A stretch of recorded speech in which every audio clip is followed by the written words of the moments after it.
deux mots. Le mot jouissance et le mot réjouissance. Moi, j'aime bien les mettre en parallèle parce que je les trouve rigolos, l'un à côté de l'autre, comme ça. De quoi on parle exactement? Alors, la jouissance, on va dire que tous autant qu'on est, on sait à peu près ce que c'est. C'est notre personnalité, notre part visible, là, qui va pouvoir profiter, jouir de tout ce qu'il estime qu'il a droit, qu'il peut s'offrir, qu'il peut même se payer, et qui va combler un manque. On regarde bien qu'en grandissant, rares sont ceux qui sont remplis d'amour en grandissant. Donc, on sait que même si nos parents nous disent qu'on a été aimés, bien sûr, et nous, on dit qu'on aime nos parents, bien sûr, mais pourquoi il nous manque quelque chose? En fait, fondamentalement, il nous manque toujours de l'amour.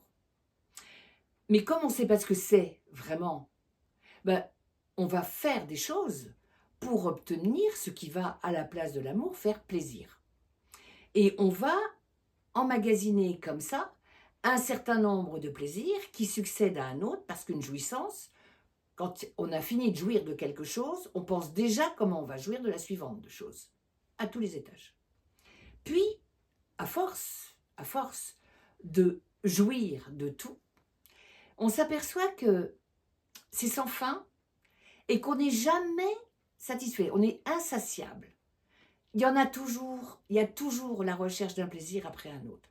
Ok, ça peut durer, ça peut se vivre, et pourquoi pas? Pour ceux que ça suffit, c'est bien aussi. Puis il y a ceux qui, à un moment donné, ont commencé à se dire, alors, j'ai la maison, j'ai le bateau, j'ai eu les vacances, je pars en voyage, j'ai de l'argent, j'ai tout. Ah oui, j'ai tout. J'ai de la chance, moi j'ai tout. Mais je suis mal. Alors ça va entraîner quoi? Ben, ça va entraîner une recherche, une évolution, une quête d'évolution. Et on va à ce moment-là se dire, mais où est ce que je cherche et qui pourrait me combler?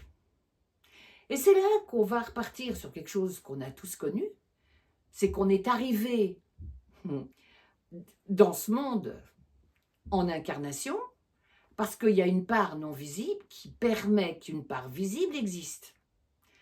Anima, c'est l'âme. L'âme anime l'énergie, la puissance de vie dans la forme, dans la personnalité. Quand la personnalité rend l'âme, il n'y a plus de personnalité, il y a un tas de poussière.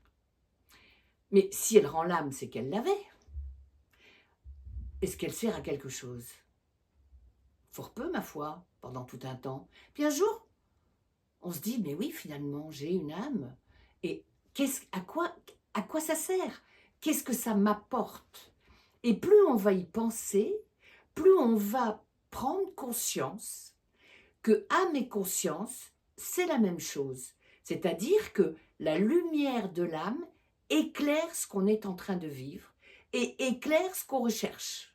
Et qu'est-ce qu'on recherche? On recherche une satisfaction, un comblement de ce fameux manque qu'on se traîne depuis des années.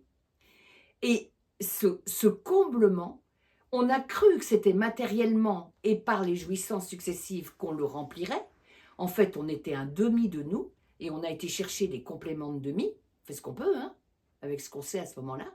Et puis, comme on n'en peut plus, on se pose comme ça. Et là, notre demi d'origine, qui est la puissance de vie qui maintient ma forme en vie, va se rapprocher parce que moi, je décide avec ma personnalité en conscience de rapprocher ma personnalité de cette part qui a toujours été là, qui n'a jamais abandonné sa forme. Mais moi, j'ai complètement abandonné l'idée que ça existait. Et plus je vais me rapprocher de cette notion du non palpable, qu'on va appeler l'âme et la puissance de vie, plus je vais me remettre en amour avec cette part qui me manquait tant, et c'est cette part qui va combler mon fameux manque de départ. Et pourquoi c'est cette part? Parce que cette part, c'est de l'amour, parce que la vie aime sa forme et donne son énergie par amour. Mais elle n'exige rien en échange à la forme. On peut avoir tué 300 personnes et que la vie ne nous quitte pas. On n'est pas puni par la vie.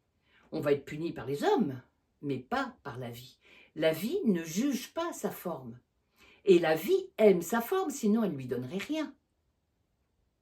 Donc la vie n'attendant pas un résultat, plus on va se rapprocher de la conscience de puissance d'être, puissance de vie, plus on va être en amour, plus on est comblé, plus ça s'appelle la réjouissance. Et là, la réjouissance, c'est la joie. Et la joie, c'est un état.